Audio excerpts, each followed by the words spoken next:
Hello! We're on story 2 now.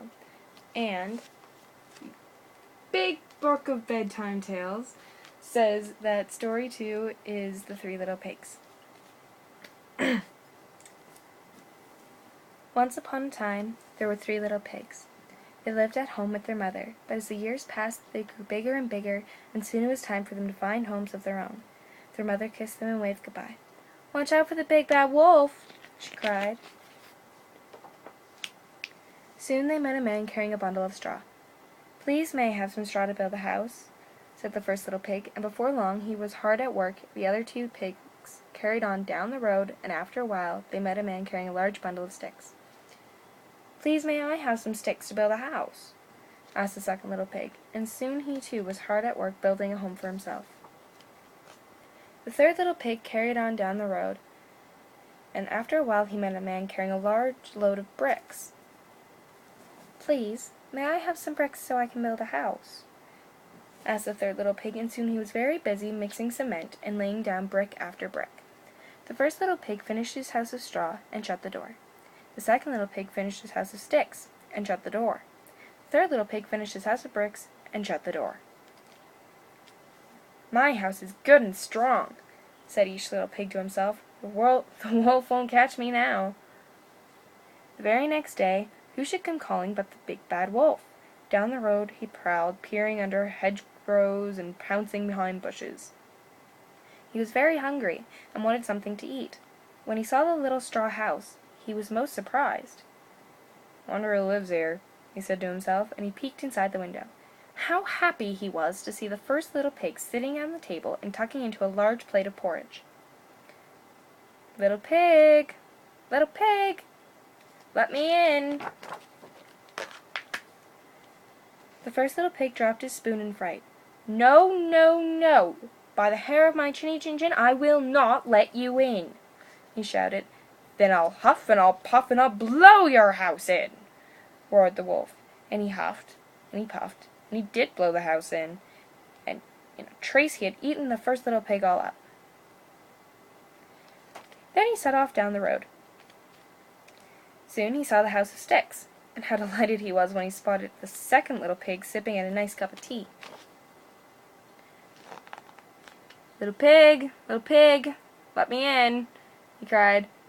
"No, no, no, not by the hair of my chinny chin chin, I will not let you in," shouted the second little pig. "Then I'll huff and I'll puff and I'll blow your house in," shouted the wolf, and sure enough, the house blew down in no time at all, and soon he had eaten the second little pig. But when he visited the home of the third little pig, he had a much harder job on his hands, for this house was made of bricks, and however hard he puffed and huffed, he could not blow it down. The wily wolf sat on the gate and tried to think of another plan to catch the clever little pig. After a while, the wolf knocked on his door. "Little pig," he called softly. "I know you like turnips, and if you can be ready tomorrow morning at 6 o'clock, then I will take you to Farmer Smith's field and help you pull some." Well, the little pig was not going to fall for a trap like that, and so he got up the next day and went to the field at 5 o'clock, and was home cooking his turnips by the time the wolf knocked upon his door. "You're too late," he called out. "I'm already cooking my dinner." Then the wolf gnashed his teeth and tried hard to think of another plan. "Little pig, I know you like apples, so meet me at the Merry Garden farm at 5 o'clock in the next morning, and I will help you pick some." The next day the little pig went to the farm at 4 o'clock, but the wolf too arrived early and caught him up in a tree. "Here, catch!" cried the clever pig, and he threw an apple across the meadow. The silly wolf went bounding after it, and in a trice the pig was running for home. The wolf hid his anger and tried again. "Meet me at the fair at 3 o'clock, he said. But the pig went at 2 o'clock and bought a lovely butter churn. He was on his way home again when he saw the wolf coming up the hill towards him.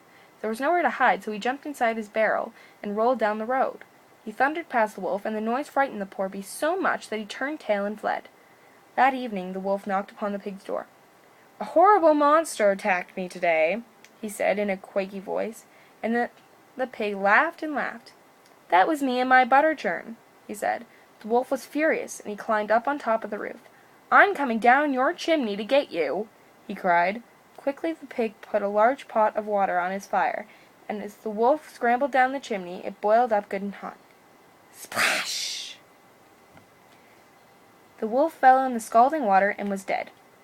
But the pig lived happily ever after. The end. So, there. And that is the Three Little Pigs. Good night.